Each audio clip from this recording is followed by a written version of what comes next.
नमस्ते दोस्तों, मैं आपका स्वागत करता हूं अपने चैनल पर, जहां हर कहानी एक रहस्य है और हर रहस्य एक रोमांच। आज मैं आपके लिए एक खास तोहफा लेकर आया हूं, शर्लॉक होम्स की एक ऐसी कहानी जो आपने पहले कभी नहीं सुनी होगी। मैंने इस कहानी को खास आपके लिए लिखा है और इसमें ऐसे ट्विस्ट और टर्न हैं जो आपको हैरान कर देंगे। साउंड इफेक्ट के साथ ये कहानी आपको सीधे 19वीं सदी के लंदन ले तैयार हो जाइए, एक ऐसे सफर के लिए जिसे आप कभी नहीं भूलेंगे।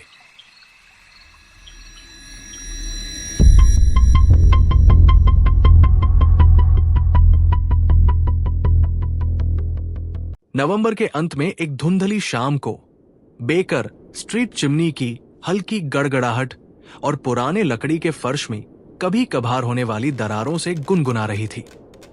रसोई घर से मिस हडसन की शाम की चाय की हल्की सुगंध के साथ धुएं और पुराने चमड़े की सुगंध कमरे में भर गई। मैं अपनी कुर्सी पर बैठा हाल के राजनीतिक घोटालों के बारे में एक समाचार पत्र के लेख में डूबा हुआ था। पन्नों की सरसराहट ने खामोशी को विराम दिया और शर्लक होम्स का तेज दिमाग उसकी भेदी आंखों के पीछे छिपा हुआ था, जो कमरे में तेजी से चल रहा था। उसने अपनी उंगलियों को ठोड़ी के नीच रखा था। अचानक दरवाजे पर दस्तक हुई। मिस हडसन ने हाथ में एक नोट लेकर प्रवेश किया। उनका चेहरा चिंता से भरा हुआ था और उनकी आवाज में थोड़ा कंपन था। मिस्टर होम्स, या अभी आया है? उसने मेज पर मुड़ा हुआ कागज रखते हुए कहा। उसके पास पहुंचते ही होम्स की आंखें चमक उठीं। धन्यवाद, मिस हडसन, उसने कहा और नोट खोला। ये क्या कहता है, होम्स? मैंने आगे झुकते हुए अपनी साजिश को छिपाने में असमर्थ होकर पूछा। होम्स की आंखों ने पत्र को स्कैन किया। प्रत्येक पंक्ति उसके चेहरे पर एक धीमी गूढ़ मुस्कान फैला रही थी। होम्स ने नोट को पढ़ा। माय डियर होम्स, मैं आपको सबसे गंभीर परिस्थितियों में पत्र लिख रहा हूं।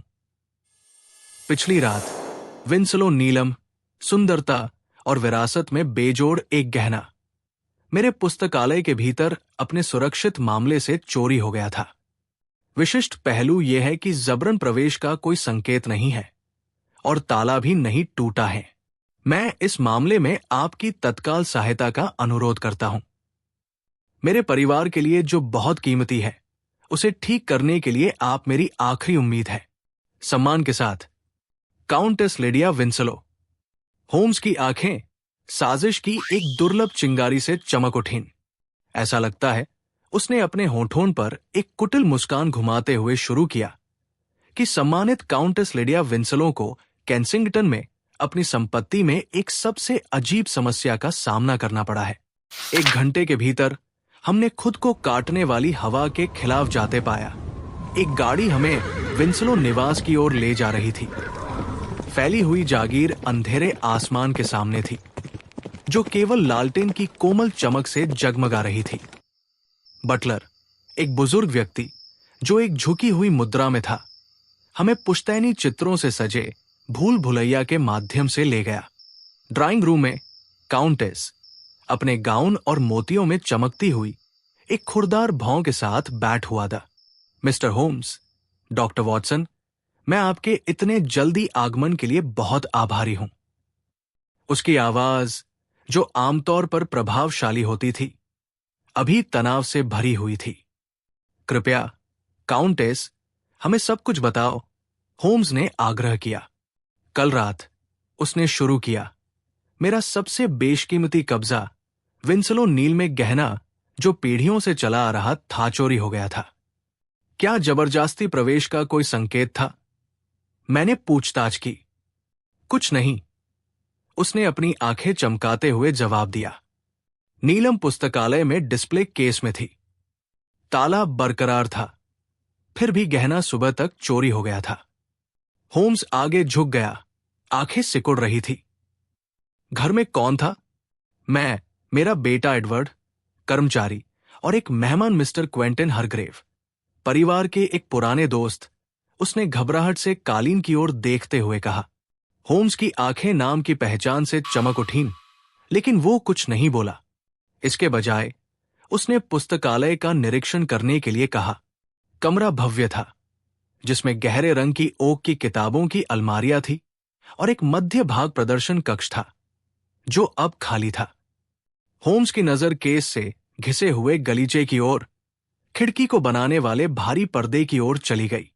वो खिड़की के पास गया और कुंडी पर अपना हाथ दौड़ाया, जो एक सॉफ्ट क्लिक के साथ खुल गई। पॉलिश किए गए फर्श बोर्डों का निरीक्षण करने से पहले उन्होंने कहा, इंटरेस्टिंग।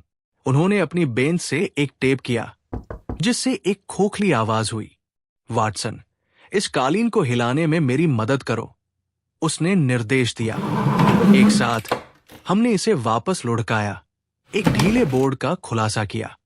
होम्स ने नीचे मखमली की एक छोटी थैली का खुलासा करते हुए इसे देखा। चोर में अपने इनाम को इतने करीब से छिपाने का दुस्साहस था। होम्स ने कहा, विजय के साथ आंखें चमकी। हम ड्राइंग रूम में लौट आए, जहां एडवर्ड विंसलो, बेचैन उंगलियों वाला एक पीला युवक, चिमनी के पास खड़ा था। मिस्टर हरग्रेव कमरे में बैठे, उनके चेहरे पर एक अपठनीय भाव था। खेल खत्म हो गया है, एडवर्ड, होम्स ने घोषणा की। युवक का चेहरा पीला पड़ गया। तुम्हें कैसे पता चला? वो घबराया। आप लापरवाह थे, होम्स ने जवाब दिया। पुस्तकालय में ढीले बोर्ड ने आपके छिपने की जगह का खुलासा किया। मुझे संदेह है कि आपका मकसद उन ऋणों को शामिल करना है जिन्हें आप चुका नहीं सके। एडवर्ड एक कुर्सी पर गिर गया, हार गया। मां, मुझे माफ कर दो, उसने फुसफुसाते हुए कहा। उसकी आंखों में आंसू भर आए। काउंटेस विंसलो की अभिव्यक्ति क्रोध से दुख में बदल गई। आपने विरासत को बचा लिया, मिस्टर होम्स, उसने कहा। न्याय बहाल हो गया है, होम्स ने सिर हिलाकर मेरी ओर देखते हुए जवाब दिया। चारों ओर गहरी खामोशी छा गई थी। केवल हवेली के लंबे गलियारों में हवा की हल्की सरसराहट सुनाई दे रही थी।